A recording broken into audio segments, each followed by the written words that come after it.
Welcome to Storytellers, the podcast where we hear the tales and journeys of inspiring members and supporters of NSA Houston.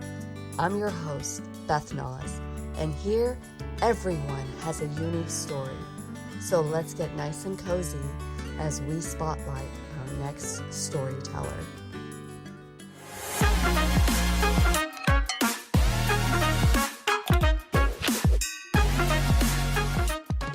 Our guest today is an international speaker, corporate trainer, and author, but his mission in life is to help organizations increase employee engagement, retain and recruit top talent, and help organizations build a winning culture that lasts.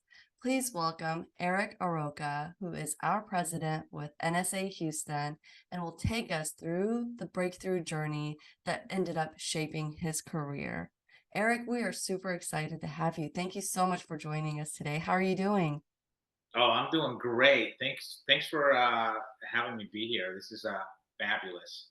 Well, this is so much fun because you and I are both new to NSA Houston, but this year has been super impactful already under your leadership. And I'm so excited to be able to do this interview with you. So, without further ado, I want to know all about Eric. And so, what were some of your triumphs? What were some of the things that ended up shaping who you are today as a speaker, a corporate trainer, and even an author?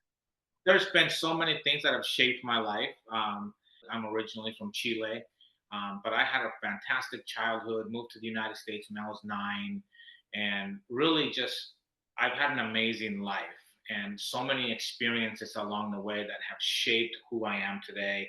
Whether that be as an author, speaker, corporate trainer, as a father, what have you.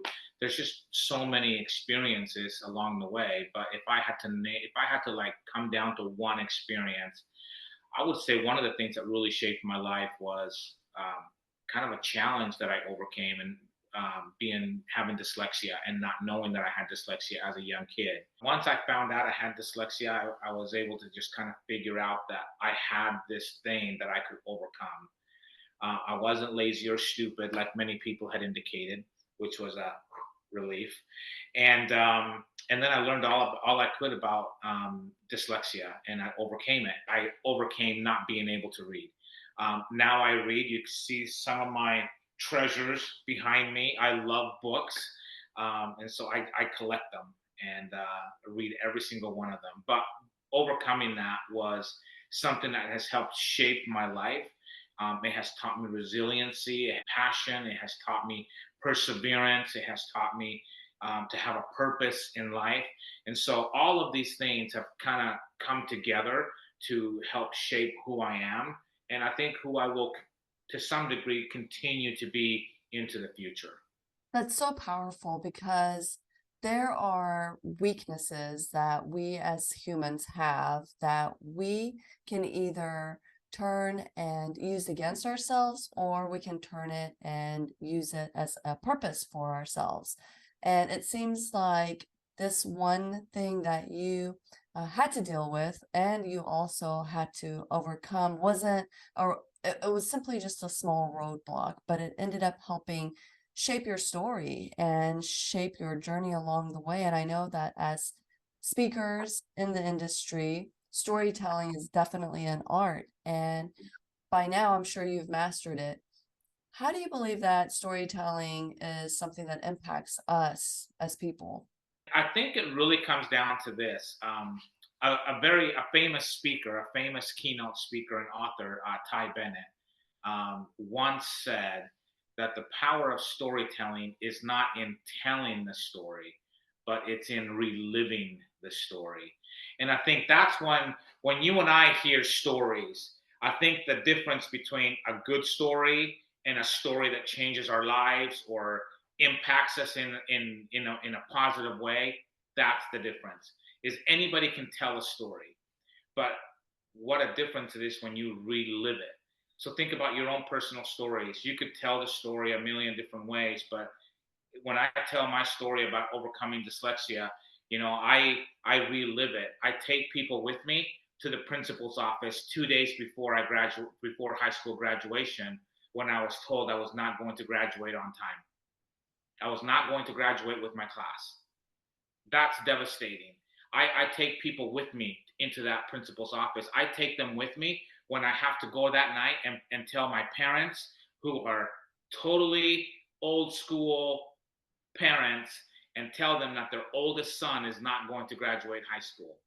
I, I, I walked them through what that was like for me, right? I walked them through how difficult it was for me to be sitting in that auditorium watching my now wife, my then girlfriend, walk across the stage receiving her diploma because I was there to support her, right?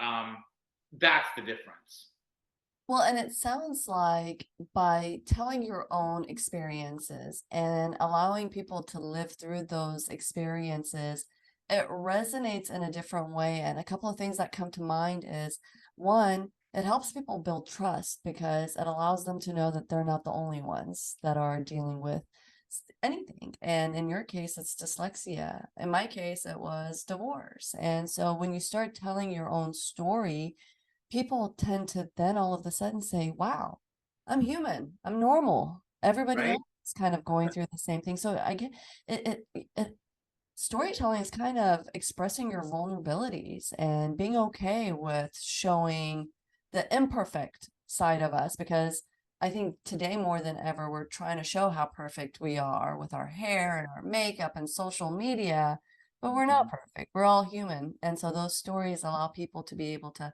resonate and build trust. And so, besides the dyslexia and those types of things that ended up forming your journey, how did you end up getting into the path of becoming a speaker and a consultant? What ended up leading you in that direction?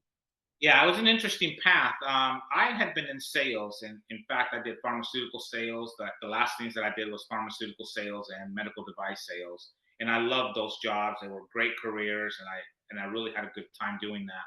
But I just got burnt out and quit my job without telling my wife. I don't recommend that to anybody. Tell your spouse. And then I didn't have anything to do. In fact, the first 30 days, I think I received 6 job offers from competitors that probably would have I would have made more money, and I turned those down. And I I just felt like I had this calling that I couldn't quite figure out what it was, but it was saying you need to go and speak. And I didn't really understand what that meant. I talked to one of my uncles who was a famous life coach in Utah, and he told me to show up to go to Toastmasters, and he would tell me all about speaking. And I was like, okay, whatever. So I go to this thing called Toastmasters, and I'm thinking, we're eating toast early in the morning. Okay, whatever, I'm down. And so, for those of you who are not familiar with Toastmasters, it's not an eating toast club. It's actually a speaking club. And they gave me the lowdown. Basically, the gist of it is you show up. If you're assigned to speak, you speak, and then people give you feedback.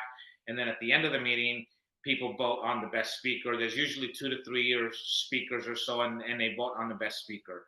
I gave my first 5 speeches. I was voted best speaker every time.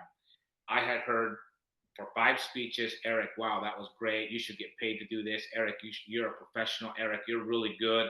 I love how you tell stories, blah, blah, blah, right? And I always just like, oh, thank you. You're so sweet. Like, don't worry about it. I'm coming back. You can quit complimenting me. I'm in. I'm going to keep coming back. But after the 5th time that I won Best Speaker, I started really listening to what people were saying. And then I thought, maybe there's something to this. And I figured that if I was going to start a speaking career, I was going to go and start it with the scariest audience that exists on the planet. That's junior high or high school aged kids. Because I thought if I can pull that off and not get booed off the stage, then there is something to this. So I went and talked to a principal where my kids were attending junior high, and I went and I talked him into giving me a chance. I went in there and told my story about dyslexia and how I overcame it and blah, blah, blah. And I did not get booed off the stage. In fact, I got a standing ovation. And I was addicted from that moment on. I thought, this is my calling in life. That's amazing. And it's those directions that we take to push ourselves out of our comfort zones when you're already doing what you're good at and it's just routine. I know that we are creatures of habits, and sometimes it's hard for us to say, you know what, I'm going to try something new. And to be able to follow what you're passionate about and follow what makes you happy, it definitely says a lot about you being able to overcome challenges. But if you have the mindset from the very beginning of treating it like a business, then it allows you to be able to grow it like a business. And so, as a business owner, what were some of the challenges that you were faced with? Are there any significant events that you encountered that maybe you had to navigate through that you can share? Yeah, for me, it's the administrative stuff, right? I mean, when you work for someone, a lot of that administrative work is taken care of by somebody. And that's not my strength.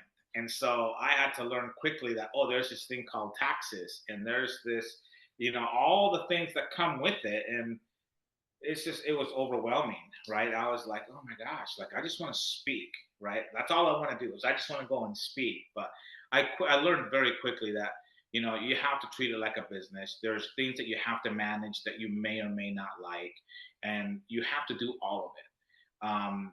Sales has never been really a problem for me because that's my background. So I can sell myself or a product or a book or what have you. But it's the it's the backdoor stuff that of managing a business that was my wake up call. And those are great points. And I want our viewers and our listeners to pay attention to that because, again, that is super important.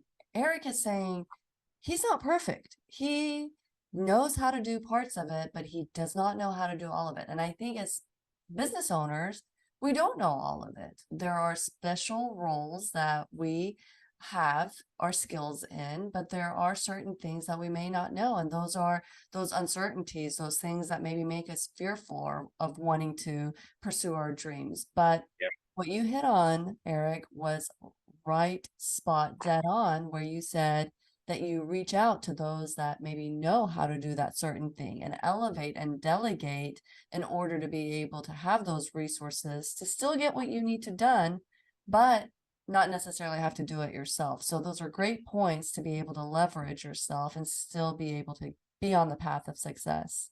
So when it comes to essentially teaming up and aligning with people, I think it also maybe even has to do with some influences in your life. So I'm interested to know who have been some of your role models or some of your inspirations throughout your journey that kind of helped give you that little boost along the way.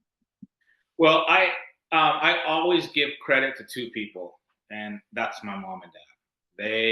They are my heroes. Always have been. Always will be. I've just learned so much from them. They're not perfect, by the way. I'm just gonna let you know right now. They are less than perfect, but they are my role models. I look at it, someone like my dad as an example. He taught me how to be a man. He taught me how to be a father. He taught me how to be a husband. Um, he taught me work ethic, right? My mom taught me how to love. She taught me how to have compassion. She taught me how to have empathy for other people. So they're definitely my role models. Outside of that, especially in the speaking world, I would say a person that you just met not too long ago, Cheryl Knowlton, is right up there. I met Cheryl a few years ago at Mountain West NSA and in Utah. I was giving a speech on how to dress for the stage because I have a fashion consulting agency on the side. So I was speaking to their chapter about it, and she came up to me after the event and basically just forced her card and just kind of stuck her business card in my face and said, "I'm hiring you. You and I are going to work together." And I was like, there is no way. I mean, Cheryl is at this level, right? I'm down here, she's up here. And I was just like, no, we're not. But we, sure enough, true to her word, she called me a few days later and we set up our first meeting and we've been working together in some capacity ever since.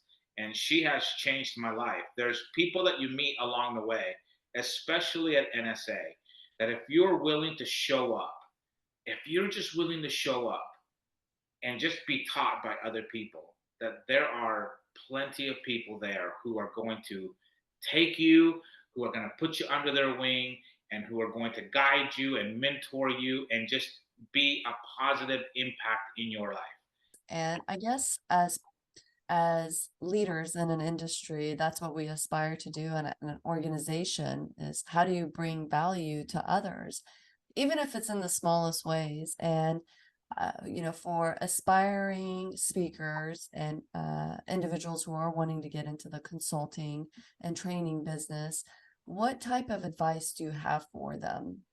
It looks different for everybody, right? I run into so many people that say, if you're going to be a consultant or a speaker or an author, you really can't have a full time job. You need to just dedicate all of your time to that. That works for some people. You got to do it how it comes natural to you, how it fits into your life. But I would say be all in as far as effort. Be all in as wanting to help other people, right? Have a purpose. Why are you doing this? Because it's not for the faint at heart, right? I mean, you're gonna have tons of downs, you're gonna have some ups, but those downs you're gonna experience those. So you got to be all in. You have to have a really good purpose why you're a consultant, why you're a speaker, why do you want to write a book. It's not about the accolades. It's not about being on the spotlight. It's about impacting people's lives. It's about bringing hope to them. So you have to be prepared for it. You got to be all in and be willing to do whatever it takes to share your message and make it a positive impact in people's lives. I love that. And I love the fact that being part of something not only gives you a network of support, but it also seems like it gives you a ton of resources and tools to be able to continue your path in the direction that you want to go. And I know that you are leading our Speakers Academy this year with co-host Mike Lejeune, and he's our past president. And I came into this world, and the first thing I heard was Speakers Academy. And so, what is Speakers Academy, and what advice would you give members about the experience? Okay, great question. Speakers Academy is a program that we put on at our chapter every other year. So it won't happen again until 2025. So everything from how do you craft a great speech to how do you go and find business to how is your website going to look? Do you need a one page, your marketing materials, just all the things that you're going to need in order for you to build a speaking business. That's really what Speakers Academy is there to do. It's there to give you the confidence, the kind of a comfort level, a kind of a safe place to come and learn that you may not have it all figured out, but there's lots of people at NSA who have figured it out along the way and who are there to impart their knowledge and their experience with you. So you as a recipient, as a participant of Speakers Academy, you just need to have open ears and a really good pen because you're going to be taking tons of notes, right? And you can't implement everything. So what I always try to tell people is every meeting you implement one thing. Just implement one thing successfully because it's a building block and you just build little by little and you keep building and building and building to where you want to get, where you want to be. So that in a nutshell is what Speakers Academy is. If you want to learn how to manage your business, if you want to learn how all the things that you need to do to set up your business, you want to be in Speakers Academy, which we launch October 26th.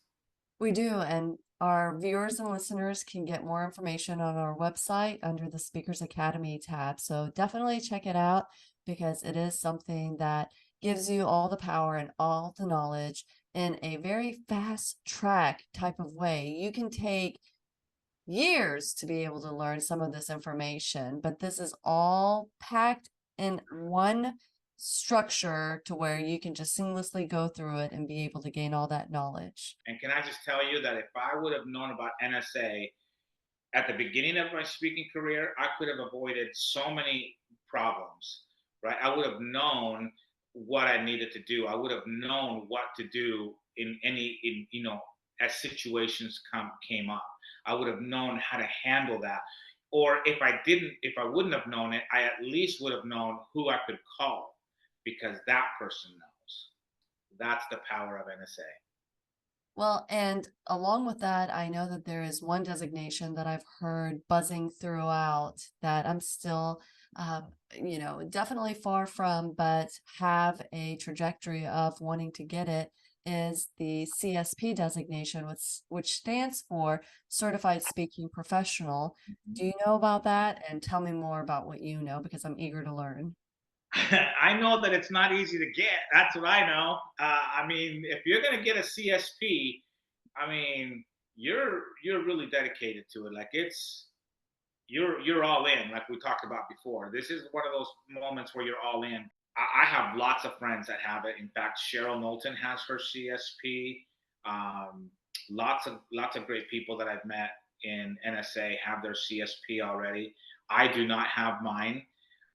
It's not been a goal that I've had in the past, but this year I've really been trying to pay close attention to that and trying to learn more about the CSP, how I attain that, and what is required of me in order for me to be able to reach that goal someday.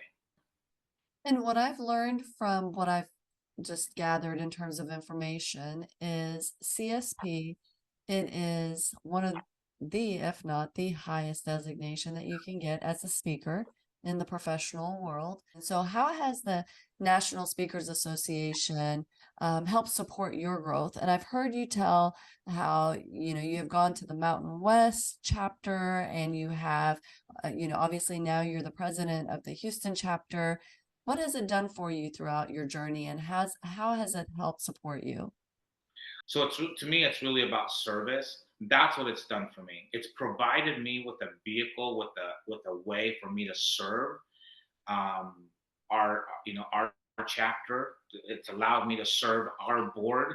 I'm happy to play the role that I've played to this point, but I have been blessed with an amazing board of directors.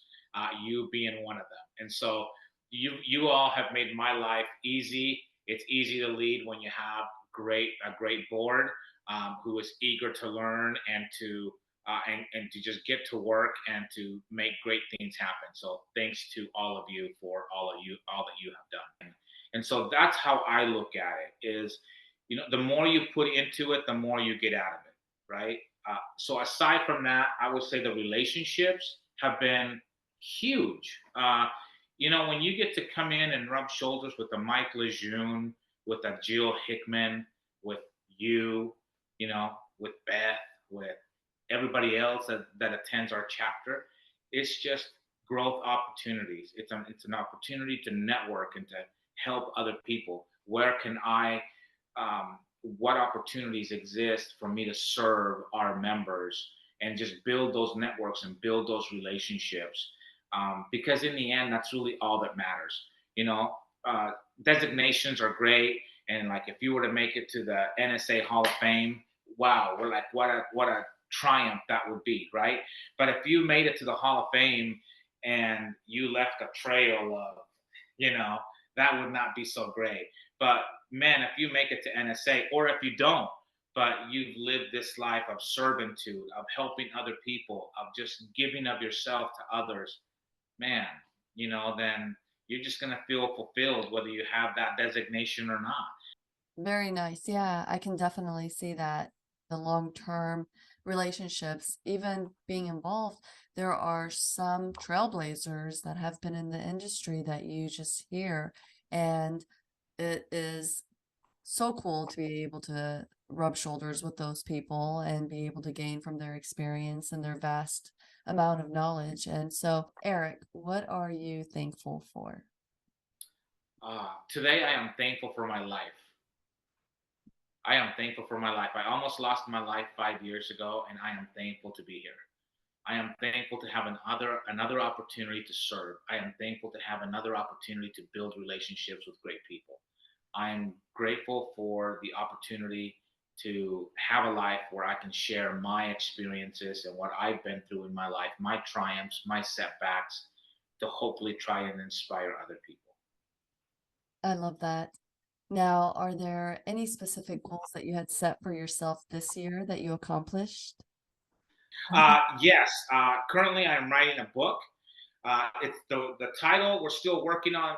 We're massaging the title, but it's basically it's about how do you reignite a teaching career? Because I am a past teacher, and so I am writing a book for teachers and how to reignite their career with passion, purpose, and perseverance.